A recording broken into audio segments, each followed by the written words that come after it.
વાઘોડિયા મુખ્ય બજારમાં લટકણ્યા બોર્ડ તેમજ શેડના દબાણો મામલતદારે જાતે દબાણ હટાવવાની કામગીરી હાથ ધરી હતી। વાઘોડિયા નગરમાં મુખ્ય બજારમાં દુકાનદારો દુકાનની બહાર લટકણ્યા બોર્ડ મૂકીને દબાણ કરતા હતા, જેના પગલે રાહદારીઓ વાહન ચાલકોને આવન જાવન કરવામાં તકલીફ પડતી હોય, જેની ફરિયાદ લોકોએ વાઘોડિયા મામલતદારને કરી હતી। જેના પગલે વાઘોડિયા મામલતદારે 7 દિવસ અગાઉ દુકાનદારો લારી ગલ્લાને જાતે દબાણો દૂર કરવાની નોટિસ ફટકારી હતી। તેમ છતાં પણ દુકાનદારોએ લટકણ્યા બોર્ડ શેડના દબાણો દૂર ન કરતા આજે વાઘોડિયા મામલતદારે વાઘોડિયા પોલીસ અને વાઘોડિયા નગરપાલિકાની ટીમને સાથે રાખીને વાઘોડિયા નગરના મુખ્ય માર્ગો પર દબાણ હટાવવાની કામગીરી હાથ ધરી હતી અને દુકાનદારોના લટકણ્યા બોર્ડ તેમજ શેડના દબાણો હટાવી 1 ટ્રેક્ટર જેટલો માલ સામાન જપ્ત કરી ગ્રામ પંચાયત ખાતે જમા કરાવવામાં આવ્યો હતો। આ ડ્રાઈવ આગામી 1.5 મહિના સુધી ચાલનાર હોવાનું વાઘોડિયા મામલતદારે વાતચીત દરમિયાન જણાવ્યું હતું। વાઘોડિયા નગરના મુખ્ય માર્ગો પર ઊભા રહી ધંધો કરતા લારી ગલ્લા ધારકોને ટ્રાફિકને અડચણરૂપ ન થવા પણ અપીલ કરી હતી।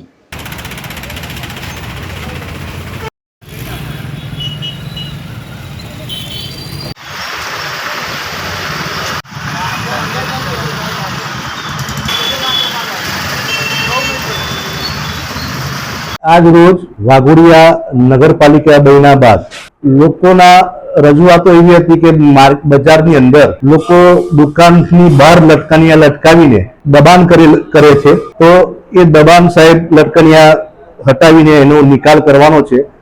એ લોકોને દબાણ હટાવવા માટે, લટકણિયા હટાવવા માટે અત્રેથી નોટિસ ઇસ્યુ કરવામાં આવેલી છે। દરેક દુકાન વાઇઝ એ લોકોને 7 દિવસની મુદત આપવામાં આવી છે કે આ 7 દિવસમાં તમે તમારી જાતે હટાવી શકો છો, અન્યથા અમારી ટીમ જે લટકણિયા હશે એને જપ્ત કરી લેવામાં આવશે।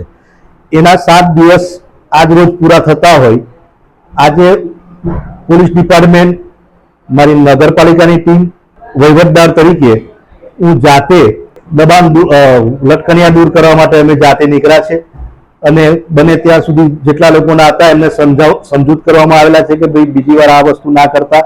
જેનું બહાર હતું અમે જપ્ત કરેલું છે, નગરપાલિકામાં એને જમા કરવામાં આવેલી છે અને આ ડ્રાઈવ સતત 1 થી 1.5 મહિના સુધી હું ચલાવવાનો છું કે જેના લીધે પબ્લિકને અવર જવર માટે લોકોના વાહન પાર્કિંગ થઈ શકે, લોકો અવર જવર કરી શકે, કોઈને અડચણરૂપ ના બની શકીએ એ માટે તમામ વેપારી મંડળ તેમજ મારા પ્રેસ મીડિયાને મારી વિનંતી છે કે તમામ લોકોને સમજૂત કરવા કે ભાઈ આ લોકો પોતાના લટકણિયા કે આ બધું થોડા દૂર રાખે।